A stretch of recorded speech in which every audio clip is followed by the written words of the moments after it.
Muy buenos días, compañeros, profesor. Mi nombre es Andrés Felipe Preciado Morales, estudiante de Ingeniería Ambiental.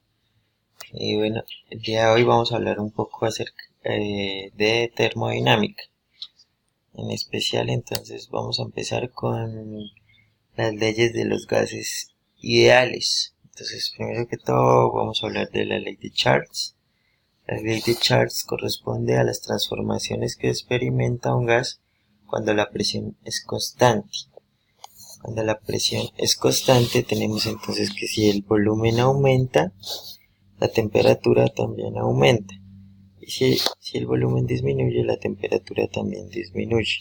Esto cuando la presión es constante, como lo vemos acá en la gráfica. La ley de Gay-Lussac corresponde a las transformaciones que sufre un gas ideal cuando el volumen permanece constante.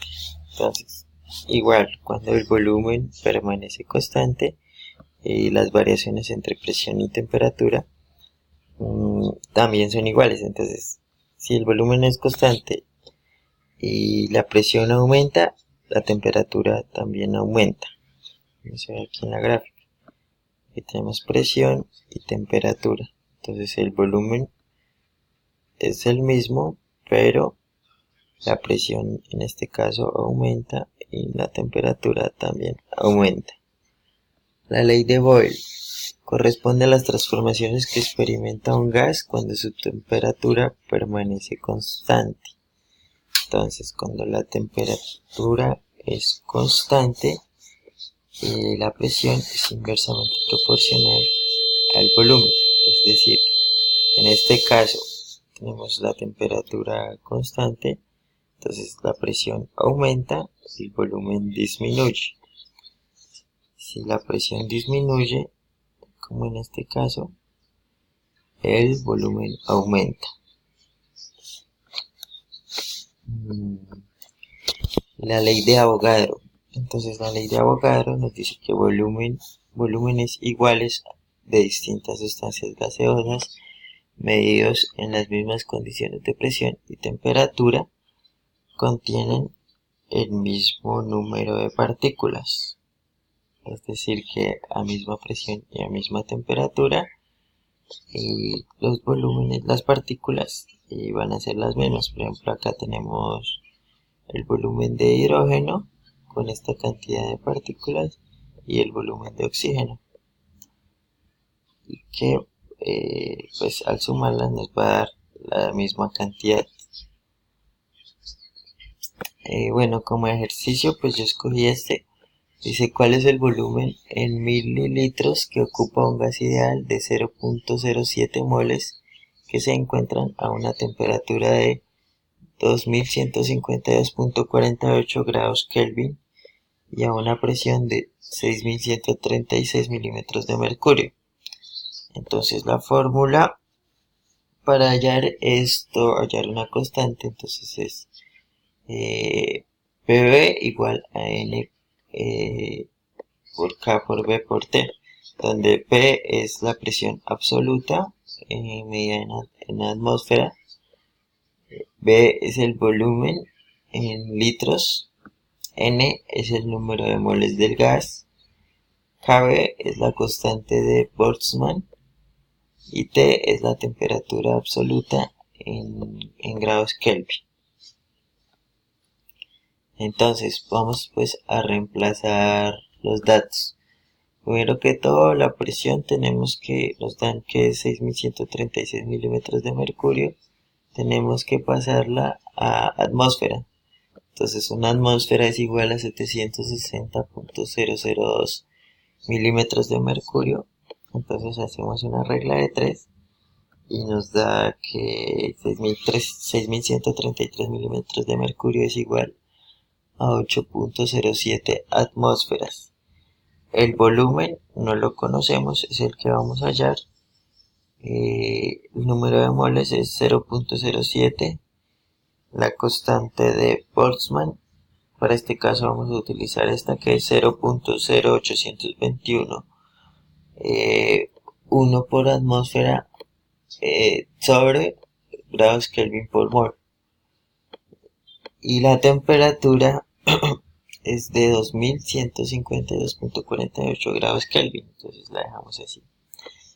Entonces, con la fórmula anterior, entonces como la presión estaba acá multiplicando con el volumen, la pasamos a dividir para despejar el volumen.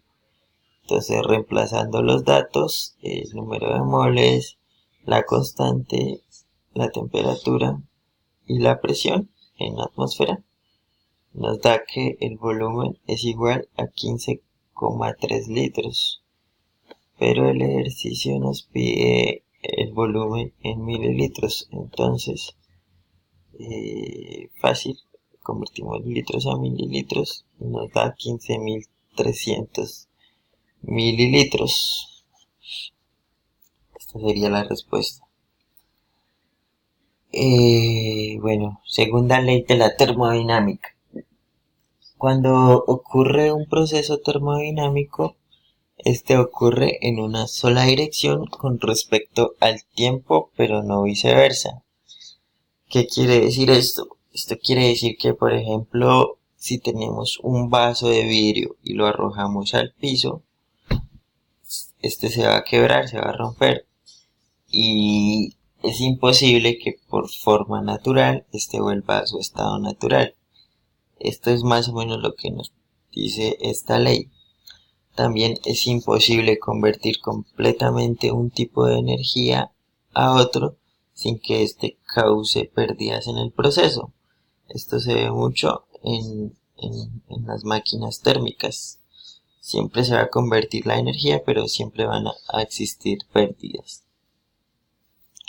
Entonces, la eficiencia de una máquina térmica es la relación entre el trabajo mecánico producido y el calor suministrado.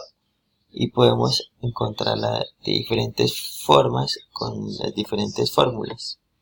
Esta que es N igual a W sobre Q, donde N es la eficiencia de la máquina térmica, W es el trabajo mecánico en calorías o en joules, Q es el calor suministrado a la máquina por el combustible en calorías o en joules también. Otra fórmula es esta, N igual a 1 menos Q2 sobre Q1, donde Q2 es el calor obtenido y Q1 es el calor suministrado. La eficiencia de una máquina térmica se puede calcular también en función de la relación que hay entre la temperatura de la fuente caliente T1 y la fuente fría T2, ambas medidas en temperaturas absolutas, es decir, en grados Kelvin. Entonces, igual, N es la eficiencia, igual a 1 menos la fuente fría sobre la temperatura de la fuente caliente. Entonces, el ejercicio que yo escogí dice cuál es la eficiencia de una máquina térmica a la cual se le suministran 8.000 calorías para obtener 25.200 joules de calor de salida. Entonces, pues primero que todo vamos a convertir las calorías en joules. El ejercicio nos da 8.000 calorías, entonces utilizamos la fórmula que multiplicamos por 4.2 joules sobre 1 caloría, despejamos calorías y al multiplicar nos da que tenemos 33.600 joules.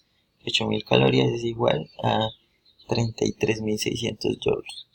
Entonces vamos a utilizar la fórmula para este ejercicio de la eficiencia, que es igual a 1 menos el calor obtenido sobre el calor suministrado. Entonces vamos a reemplazar. Entonces nos dice aquí que el calor obtenido es de 25.200 joules y el calor suministrado es de 33.600 joules. Y lo que nos da igual a 1 menos 0.75. 1 menos 0.75 es igual a 0.25. Este resultado, al multiplicarlo por 100,